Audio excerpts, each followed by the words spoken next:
Welcome back to today's Explainer. We are jumping straight into the fascinating world of Google Dorking. You can really think of this technique as a highly calibrated sonar system used by cybersecurity professionals to navigate the massive ocean of internet data. We're talking about passive reconnaissance, finding exactly what is hiding right there in plain sight.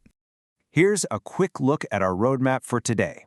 We'll start off with what Google Dorking actually is, take a look at advanced search operators, jump into public information discovery, cover the ethics of it all, look at the limitations, and finally, wrap up with safe information gathering.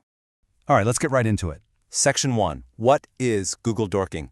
Often referred to as Google hacking, Google Dorking is a total cornerstone of open source intelligence, or OSINT.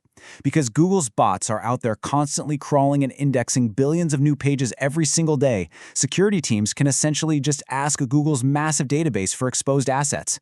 And the absolute beauty of this, you can do it without ever sending a single packet of direct traffic to a target systems. It's completely passive. You are simply asking Google what its bots have already seen. Moving right along to Section 2, Advanced Search Operators. Let's see how this specialized syntax builds out our tactical toolkit.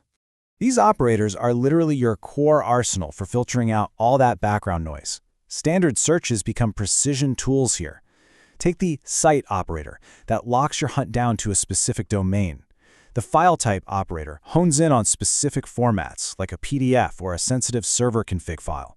And operators like inTitle or inURL, they let you spot keywords exactly where they shouldn't be, like a login string just floating out there on a web address.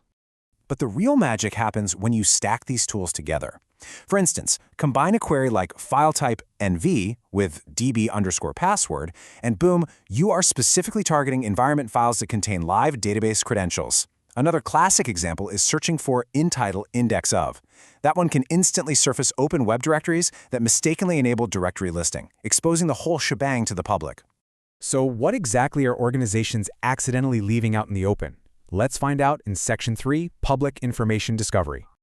Honestly, when you comprehensively map an organization's public exposure, the sheer volume of sensitive intelligence left totally unguarded is staggering. We are talking about finding forgotten subdomains, private network diagrams, passwords, and totally unprotected cloud service files. Sure, these assets were technically public, but they were absolutely never intended to be accessible to the outside world. Which naturally leads us to ask, why does finding this exposed data actually matter for defense? Well, because malicious attackers are using these exact same passive techniques. They're out there running these exact queries to exploit vulnerabilities and harvest data way before defenders even know the information is out there. Finding it first is absolutely critical. And that brings us to a vital part of today's explainer. Section 4, Ethical and Responsible Use. You really have to understand where the legal line is drawn here. Running queries on Google? Perfectly legal. You're just asking a search engine to display what it has already indexed. But the very second you use those results to interact with a target system, like say authenticating to an exposed login panel or downloading a database backup, you cross a massive, unforgivable line. That instantly becomes unauthorized access, leading to serious legal consequences, including Computer Fraud and Abuse Act violations. As an ethical hacker, your goal is to responsibly report what you find. A fantastic way to do this is by participating in authorized programs, like the bug bounties run by companies such as Google and Facebook. These programs exist specifically to proactively improve security, and they actively reward ethical hackers for legally and responsibly disclosing flaws. Of course, no recon tool is perfect, right? Let's look at Section 5, Limitations and Risks, and explore our operational constraints. Dorking is not a live security camera. Actually, it's a lot more like looking at its satellite photo from last week. Google's indexing can lag by hours, sometimes even weeks, so your visibility is strictly point in time based on when the bots last visited. Plus, Google can only surface what its web crawlers are actually able to reach. It can't magically penetrate authentication gates or peer into dark web infrastructure.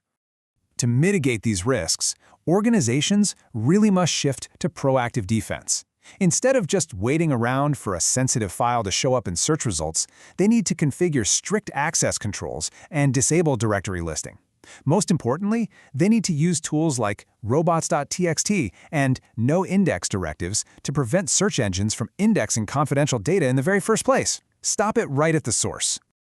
All right, let's wrap things up with Section 6, Safe Information Gathering. So the ultimate takeaway here is that Google Dorking is a uniquely powerful, entirely passive intelligence gathering tool.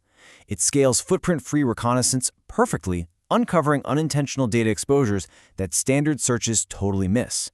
But it must exclusively be used with strict adherence to legal boundaries to locate and responsibly secure those public exposures. I will leave you with this final thought to chew on today. If your most sensitive data is resting just a single search away, are you truly secure? Or are you merely hoping nobody asks the internet the right question? Thank you so much for joining me for this explainer.